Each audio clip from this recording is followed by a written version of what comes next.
So let me explain to y'all my trade.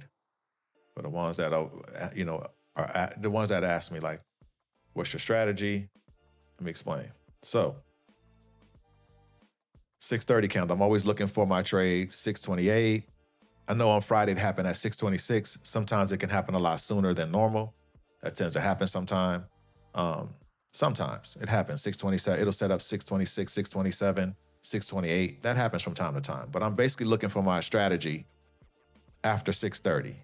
Of course, as I just stated, it'll set up a little early sometime. That's just something that I got, I just pay attention to. So 6:30 candle right here. All right, I had a market structure shift. What does that mean?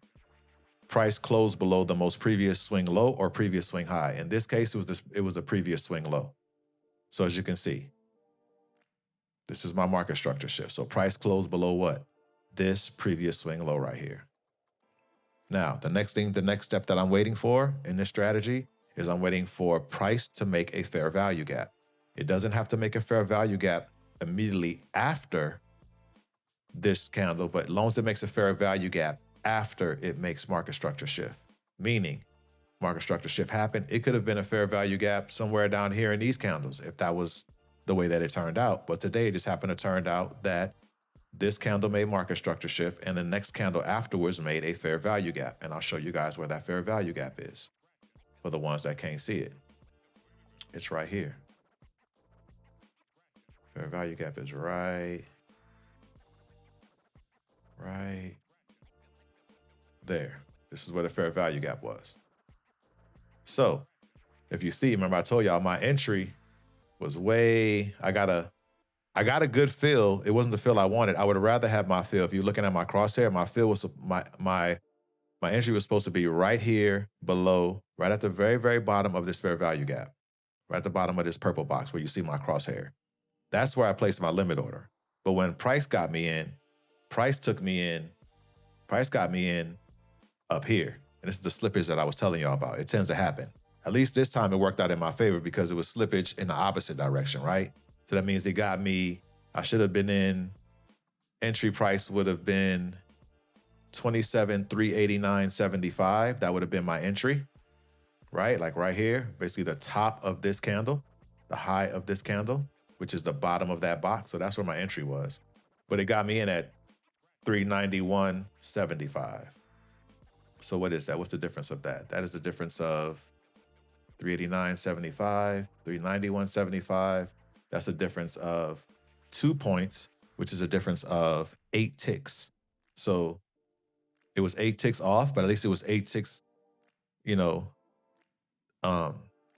ticks into the trade, not 8 ticks out the trade, because it could have been 8 ticks this way, right? Price could have got me in somewhere around here, around like where my buy stop is, where my stop is. It could have got me in somewhere around here, but it got me in up here, and I'll take it. I ain't mad. I'll take that. Oh yeah, I'll take that all day. I'll take it. So, all right, so my entry goes here.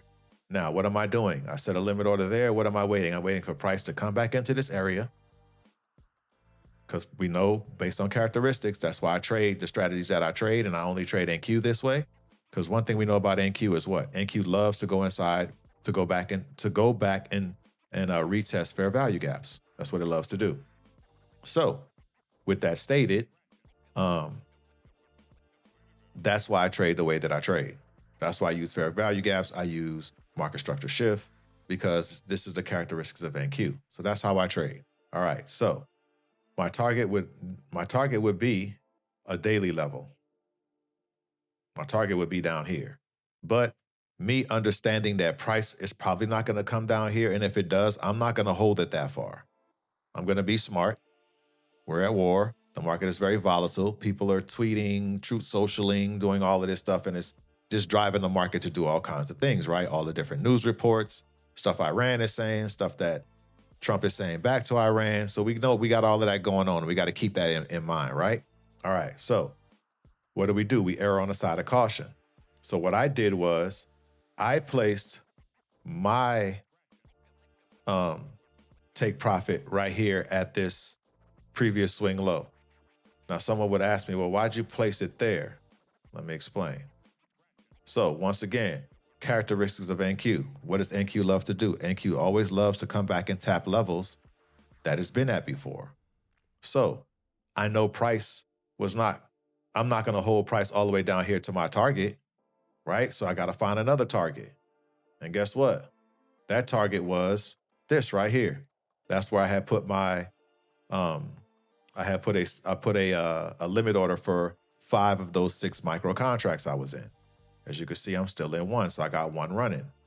And then as you can see, I have my stop loss just just below my entry. So if price comes back to get me, I still make a little bit of money, and that little bit of money takes care of the fees for this one runner. If not, then it continues to run and we just make some extra dough. But me being safe, I said I'm going to put my, all right, so I'm out to trade. Y'all saw that. Price came back and tapped me out. Cool, no worries. So I saw um I saw this right here, this previous swing low, and I said, you know what? I'm going to use that as my target. I know price will probably come back and at least touch that just based on characteristics. So I trimmed 5 contracts at this level and left one runner. Y'all saw my one runner got stopped out. But nevertheless, I still did 475.50 in 13 accounts. Not too bad.